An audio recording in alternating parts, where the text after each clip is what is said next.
はい、今週の IOG 地経学インサイトは地経学研究所所長で東京大学公共政策大学院教授の鈴木和人さんにトランプ政権の宇宙政策の展望についてお伺いしたいと思います。本日は国際文化会館からお送りしておりまして、聞き手は私地経学研究所客員研究員の梅田が務めます。鈴木さん、どうぞよろしくお願いいたします。よろしくお願いします。まず最初にアメリカの大統領選挙の結果ですね、トランプ前大統領が勝利をしまして、2期目のトランプ政権が誕生するということが決まりました。これを受けてこの新しい政権の動向方向性がどうなっていくのかというのは世界が注目をしているというところかと思います。で、実際この数日の間に主要な閣僚、新しい政権の閣僚の候補が公表されていってまして、なかなか今まででは考えにくかったような人事がどうも起こりそうであるということで、今後の新しいトランプ政権の方向性について控えめに言っても不透明感が非常に漂っていると言える状況かと思います。その中で本日のトピックである宇宙政策についても世界をリードしてきたアメリカの政策がどうなるかというのは日本それから世界にとって大きな意味を持っているということです。で、少しですね、最初にちょっと前置きとしておさらいをしておきますと、このトランプ政権の1期目の宇宙政策っていうのは実は非常に真っ当なものだったと言えるかと思いますと。で、少し具体的にいくつかご紹介をしますと、例えばですね、宇宙探査の分野、この探査っていうのは人間、人類が月、火星、それより先の活動領域をどんどん宇宙に広げていく活動を言いますけれども、それに関して言えばトランプ政権の1期目ではアルティメス計画というものがスタートをしまして、これは人類、アメリカ人を再び月に送ると。で、これはアポロ計画以来のことですけれども、今度は行って、それで終わりではなくて、月で持続的な活動をして、さらに火星へと向かう準備をするんだと。で、さらにそれはアメリカだけでやるんではなくて国際パートナーですね、これは日本であったり欧州だったり含むわけですけれども、国際パートナーとあと商業パートナー、民間企業と協力してみんなでやっていくんだという政策をですね打ち出していましたと。で、それから軍事宇宙の分野で言いますと、宇宙軍の創設、 US スペースフォースの創設というものがありましたと。これは1947年以来ですね、47年にアメリカの空軍が設置されて以来初めてこの陸海空、それから海兵隊といった軍種、ミリタリーブランチといいますけれども、この新しい軍種を創設すると、宇宙に特化した軍種を創設するということがありましたと。それから商業宇宙分野に関しても言いますと、やっぱりその民間企業のこのイノベーションっていうのがものすごく大事だということで、その商業宇宙活動を活性化するための規制緩和というのに取り組んできたということがありまして、これら全ての背景にあったのがホワイトハウスに設置をされた国家宇宙会議というナショナルスペースカウンシルというものがトランプ政権の時に再設置をされると。これはクリントンの時代、1990年代の前半以来初めてのことだったんですけれども、ここがホワイトハウスの中で強力な司令塔になって各省庁の宇宙政策を束ねていくというようなことをやっていたわけで、そこにさらに国家宇宙会議の議長であったペンス副大統領が深く宇宙政策にコミットしていたということも作用をしていたということがありました。で、そこが終わってバイデン政権になっても、実はこのトランプ政権の宇宙政策っていうのが骨格は少なくとも引き継がれ、しっかりと引き継がれていて、それをバイデン政権はいわば肉付けするようなことを行っていたと。で、もちろん気候変動であったりとか、あるいはその宇宙のルール作りといったところはこのバイデン政権の特色というのもあったんですけれども、基本的にはトランプ政権が形作った宇宙政策の土台をバイデン政権も引き継いだということが言えるかと思いますということで、ちょっと前置きが長くなったんですけれども、今の宇宙政策の土台っていうのはいわばトランプの1期目が作ったということで、それだけシンプルに考えると2期目のトランプ政権の宇宙政策というのも、その今までの延長線上じゃないかなというふうにも、シンプルには考えられるところですけれども、この点についてですね、鈴木さんはどういうふうにお考えでしょうか。そうですね、トランプ政権1期目は、トランプさんがその大統領になった時に、どのように政策を作っていいのかよくわからないまま、なんとなく言われるがままにナショナルスペースカウンシルですね、こういうものを作ったと。で、やっぱりペンス副大統領が非常にこの強いリーダーシップを発揮した、そこにスコット・ペースという今ジョージ・ワシントン大学の教授ですけれども、彼がいわゆるブレインとして非常にこのなんていう効果的にこう政策を出すということができたと。やっぱり人によるところがすごく大きいと思うんですね。その骨格とか枠組みっていうのは大事なんですけど、やっぱりそれを動かす人がやっぱり重要だとなると、やっぱりトランプ政権で一番この宇宙に関心がありそうなのはやっぱりイーロン・マスクだと思うんですね。彼はご存知のようにツイッターを買収して X っていうのにしたりですとか、テスラモーターズという電気自動車を作ったりもしてますが、やはり彼は宇宙の分野ではスペース X という会社を創設し、そしていわゆるファルコンっていうロケット、ファルコンシリーズというロケットを作って第1弾、つまりロケットって何段重ねとかになってるんですけど、通常全部1段目2段目3段目全部使い捨てなんですけど、この1段目を再回収してそして再利用するという、これをすることで要するに1段目を何度も作る必要がなくなってコストダウンに成功したという人であります。またさらには野心的にですね、100人乗せて宇宙に行くようなスターシップっていうこういう巨大なロケットを作ってですね、これがそのロケットの世界では革命的にこの物を打ち上げるコストを下げるだけではなくて、将来このロケットを使って火星に人を送るんだみたいな、そういうことが彼は今どんどん進めています。さらにはスターリンクですね、これもスペース X の事業の一つとしてこの地球に近い低軌道に数千機のこの衛星を打ち上げて、そしてブロードバンド、このいわゆるインターネットを可能にする衛星を作ると。こういう事業をやってきたイーロン・マスクが、トランプ陣営に、選挙キャンペーンの時から非常に深く関わっていて、おそらく彼が、非常に重要な役割を果たすだろうというふうに思われます。で、今までの枠組みだとその国家宇宙会議、国家宇宙評議会の議長は副大統領ということで、バイデン政権ではハリス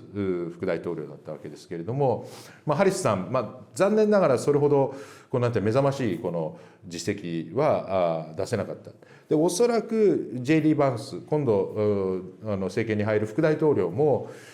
今まで宇宙の分野で名前を聞いたことがない人で、このバンスはおそらくそんなに深くコミットすることはないだろうというふうに考えると、やっぱりここにイーロン・マスクが何らかの形で、政府の職員ではないにしてもこの非常に重要な影響力のある人物として、政策の形成に関わることになるんだろうというふうに思います。そうなると、イーロン・マスクが何をするのかということがすごい重要なポイントになるんですが、彼は一つにはこの宇宙分野においてはこの規制、特にロケットを打ち上げるときには FAA、連邦航空局っていうところがその許可を出すっていうことで、要するに許可制である。あと通信に関しては FCC っていうこのフェデラルコミュニケーションコミッションっていうこの通信関連の委員会があって、でここが許可を出すと、要するに許認可事業なんですね。で、宇宙はこうしたFAA によるロケットの認可をなかなか下ろさなかったっていうことで、イーロン・マスクすごいツイッターなんかでもいろいろ文句を書いてたんですけれども、そういうこの規制緩和に向かっていく可能性は非常にあるのかなというふうに思っています。これが結果としてですね、例えばその宇宙旅行ですとか、人を乗せた宇宙飛行をする時の安全性の問題ですとか、そういったことに関する規制が緩むことで、よりリスクの大きい事業になっていったり、またこれまで NASA はそういった人を乗せて宇宙に人を運ぶ時にですね、非常に厳格な安全審査等をやってきたわけですけれども、そういったものもあんまりなんていうんですかね、きちんとやられなくなるような、そういう規制緩和をやっていくことになると、これは今後の宇宙産業の発展にはつながるのかもしれませんが、その代償もいろいろ大きなものが、になりうる可能性はあるなというふうに思っているので、トランプ政権のこの宇宙開発の在り方、やはり人ですね、イーロン・マスクがどういうことをやるのかということに、ちょっと注目をして見ていく必要があるのかなというふうに思います。ありがとうございます。人がとても大事だと、人事がどうなるかで、その影響力が人と人との影響力がすごく大事だというお話をいただきましたが、一方で少し視点を変えて考えていった時にトランプ政権の1期目と2期目が今からスタートしようとしている時に何が違うのかということを考えてみますと、一つにはアメリカと中国の間でのいわゆる大国間競争がより激化をしてきているというところ、とりわけ科学技術をめぐる競争っていうのが熾烈さを増しているという状況かなと考えられるところですけれども、宇宙開発の世界でもですね、中国が今非常に存在感を年々増してきているという状況で、この新たな2期目のトランプ政権の誕生を受けて、宇宙開発をめぐってアメリカと中国の関係については何か変化であったりとか、どういうふうに今後なっていくかっていうのは何か見通しはありますでしょうか。トランプの次の4年の間にそこまでたどり着くかどうかわからないんですけれども、今先ほどご紹介のあったアルテミス計画っていうのは月探査をやるわけですが、中でも月にあると言われる水資源を探しに行く、ある種のなんていうんですかね、資源探査競争みたいなものが始まっていて、中国はロシアと組んで、月面の基地を作るという計画を立てていますし、アメリカは日本ヨーロッパなどとカナダと組んで、このアルテミス計画を進めていると。でおそらく目指すは同じところ、つまり資源を見つけるというところなので、ここの部分の競争が熾烈になっていく可能性が一つはあります。で月はこの月の上で資源を見つけるというプロセスにおいて基本的にルールが存在しないんですね。要するに早いもん勝ちである可能性はありますし、そこで、月というのはこの国が領有してはいけない、つまりここは俺のもんだ、俺の国の領土だっていうことを主張できないので、民間企業がそこで自由にこの資源を採掘することは止められてないんですけれども、それをじゃあどうやって守るのかとか、例えばアメリカが先に見つけた水資源を中国が横取りした場合どうなるのかとか、こういったことについてのルールって実はないんですね。でそうなるとこの米中対立が激しくなる中で、月面で起こるなんていうんですかね、ガチガチの勝負っていうのがもしかしたらもっとすごい大きな国家間対立に発展するという可能性がある。これが一つあると思います。アメリカ、日本、ヨーロッパ、カナダ、ロシアの、5つのグループで運用している宇宙ステーションっていうのが今あるわけですが、それに対抗する形で中国は中国の宇宙ステーション、国際宇宙ステーションを ISS インターナショナルスペースステーション、中国の宇宙ステーションをチャイニーズスペースステーションで CSS、ISS っていうふうに呼びますが、この ISS はもう老朽化が進んでいて、今のところ2030年にもう運用を終えて、そして地上に落下させるという、こういう地上というか海ですけれども落下させるという、こういうことになっています。でそうなるとですね、宇宙には CSS 中国の宇宙ステーションだけが存在するということになるので、これに対してですねアメリカの一部の人、特にトランプ陣営の周りの人たちはですね、中国だけが宇宙飛行士をこの宇宙ステーションに滞在させる、こういう宇宙空間を独占させてなるものかみたいな、そういうことを主張するような人もいます。これはなんていうんですかね、アメリカがじゃあ別途もう一回宇宙ステーションを打ち上げればいいじゃないかっていうことで解決する問題ではあるんですが、ただこれからですね、そういうあいつはやっているのに俺はやってない、だからけしからんっていうような感じのそういう議論がかなり出てくる可能性はあるかなというふうに思います。でもう一つやはり宇宙空間で重要なのは、先ほども梅田さんが触れられましたけれども、やっぱり軍事的な利用ですね。これから中国の宇宙の軍事利用っていうのは非常に活発になってくるということはもう容易に想定されますし、アメリカもこれまで宇宙の軍事利用っていうのを進めてきて、皆さんが使っている GPS ですね、これも軍が作ったシステムですけれども、こういうものにやっぱりアメリカの軍も依存していると。で先ほど出てきたスペースフォースですね。このスペースフォースが今一番懸念しているのは、こうしたアメリカにとって重要な軍事インフラである宇宙システムを中国が破壊したり妨害したり何らかの形でこのちょっかい出してくるんじゃないかと。でそれをどうやって守るか。でしかもさっき言ったイーロン・マスクのこのスペース X スターリンクがやっているようなこういうコマーシャルなこの民間企業がやっている商業的なサービスもこれ軍が使ったりします。今ウクライナでまさにそれやってるわけですが、こういうことに対しても中国がちょっかい出してくるんじゃないかというようなことで、これらをどうやって守るかっていうのは今後米中対立が激しくなればなるほど重要な課題になると思います。ありがとうございます。はい、最後にですねまとめて2つお伺いしたいと思います。一つは今後、